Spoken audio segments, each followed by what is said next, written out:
Justice صاحب sorry آپ کو میں ڈیلے کرایا. آپ کو اگر میری آواز آ رہی ہو سر یہ بتا دیجئے کہ یہ جو پنجاب اسمبلی کا معاملہ کھلا ہوا ہے اس وقت, تو آرگومنٹ یہ آ رہا ہے کہ کیونکہ اسمبلی کا اجلاس جاری ہے تو اب جاری اجلاس کے اندر گورنر جو ہے وہ اعتماد کے ووٹ کے لیے کہہ نہیں سکتا. آپ کے نزدیک کلیئر کٹ پوزیشن عوام کو عام فہم انداز سمجھا دیجئے کہ اجلاس یا جاری ہے یا جاری نہیں ہے. گورنر نے اگر کہہ دیا وزیر اعلیٰ کو کہ آپ اعتماد کا ووٹ لیں اور ثابت کریں میجورٹی, تو وزیر اعلیٰ پہ کیا بائنڈنگ ہے کل؟ جو اسپیکر نے کہا ہے وہ اسمبلی کے رولز اینڈ پروسیجر کے مطابق کہا ہے اس نے, وہ صحیح ہے, وہ اس کا رائٹ ہے کہنے کا.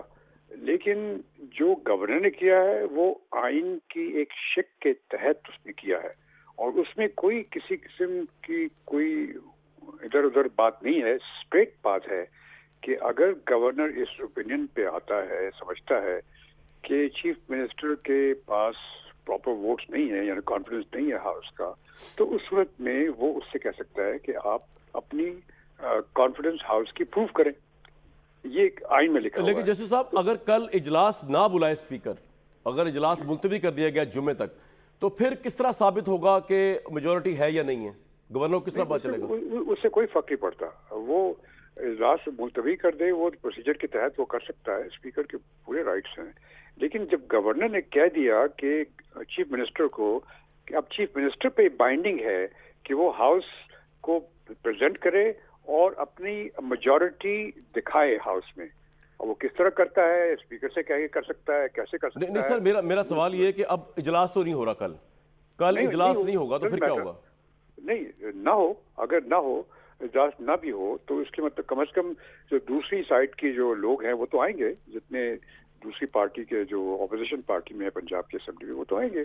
اور اگر اس وقت کل کے دن جب انہوں نے نوٹس دی ہوئی ہے گورنر صاحب نے, اور اگر اس دن چیف منسٹر صاحب پروو نہیں کر سکتے کہ ان کی میجورٹی ہے ہاؤس میں, تو he will says to be the chief minister. لیکن جسٹس صاحب اگر کل اسمبلی کے دروازے ہی نہ کھلیں اس ملک میں تو یہ بھی ہو چکا ہے نا. وہ تو ان کی مرضی ہے, that is the point. You see the chief جو اسپیکر کا جو رولنگ ہے وہ that is under the procedure which is subservient to the constitution. آپ سر اب میں آپ کو ذرا میں اپنی سمجھ کے لیے لوگوں کی, آپ یہ کہہ رہے ہیں کل اگر اجلاس ہوتا ہے اور کانفیڈنس کا ووٹ وزیر اعلیٰ نہیں لے پاتے تب بھی ہی سیز ٹو بی دا, ختم ہو جائے گی سی ایم شپ. اور اگر اجلاس کل نہیں ہوتا یا دروازے بھی نہیں کھلتے اسمبلی کے اور رات 12 بجے تک وہ نہیں لے پاتے کانفیڈنس کا ووٹ, تو وہ ختم ہو جائیں گے ایس سی ایم. جی بالکل, he will says to be the chief. Sir تو بڑی کلیئر. یہ بہت شکریہ جسٹس ڈاکٹر شائق عثمانی صاحب نے بڑی امپورٹنٹ بات کہہ دی. اچھا علی بھائی, میں دوبارہ آپ کے پاس آتا ہوں. میں نے آپ سے رانا ثناء اللہ صاحب کے پرائمریز پہ سوال نہیں پوچھا تھا, میں نے سوال اپنا کیا تھا, میں دوبارہ دہرا دیتا ہوں. میں نے کہا تھا اگر آپ کے پاس کل 186 کے ووٹ ہیں شامی صاحب, تو پھر علی بھائی آپ کل ثابت کر دیں اس میں آپ نے اجلاس کو ملتوی کر دیا جمعے تک. دیکھیں کامران شاہد صاحب, سب سے پہلے اور سب سے امپورٹنٹ بات یہ ہے کہ یہ جو 58(2)B کا ایک جن ہوتا تھا ہمارے آئین میں, وہ بڑا عرصہ ہو گیا, وہ فوت ہو چکا ہے.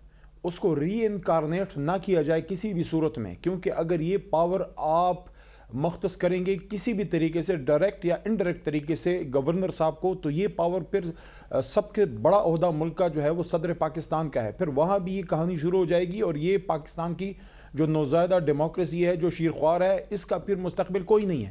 دیکھیں سب سے پہلی بات تو یہ ہے, انتہائی بدنیتی اس سے واضح ہوتی ہے کہ رات پتنی کس طرح سارا سیکریٹریٹ کھل جاتا ہے اور سارا وہاں پہ جمع, چلو ہو گیا جمع. جب آپ نے عدم اعتماد جمع کر لی ہے تو بدنیتی ظاہر ہوتی ہے گورنر صاحب کی. اور دیکھیں کوئی بھی ایکٹ جس سے بدنیتی ظاہر ہوتی ہے اس پہ بے شمار اتھارٹیز ہیں سپریم کورٹ آف پاکستان کی, اور اس میں بے شمار سیکشنز آف لاز ہیں. آپ کے جو رول آف پروسیجر ہے اس کی بھی, اسمبلیوں کے, صوبائی, قومی اسمبلی, سینٹ پلس آئین پاکستان, کہ کوئی بھی سرکاری افسر ہو, آپ کے ایک اسسٹنٹ کمشنر سے لے کے صدر پاکستان تک, کوئی بھی اگر سرکاری ملازم ہے, سرکاری افسر ہے, جو سرکاری عہدے پہ بیٹھا ہوا ہے, کوئی بھی اختیار علی بھائی ایک بات بتائیے, اگر اس سے بدنیتی واضح ہوتی, ایک منٹ, اس سے بدنیتی واضح ہوتی ہے تو اس کے پیچھے پھر آئین کی طاقت کھڑی نہیں ہوگی. میں گورنر صاحب سے یہ پوچھنا چاہتا ہوں کہ آپ کو اچانک رات کے 10-11 بجے کیسے آپ پہ یہ وارد ہو گیا ہے کہ ایک طرف تو آپ کی وہ جماعت, مجھے کوئکلی آپ سے ایک اور سوال, آپ کا یہ پوائنٹ آ گیا ہے.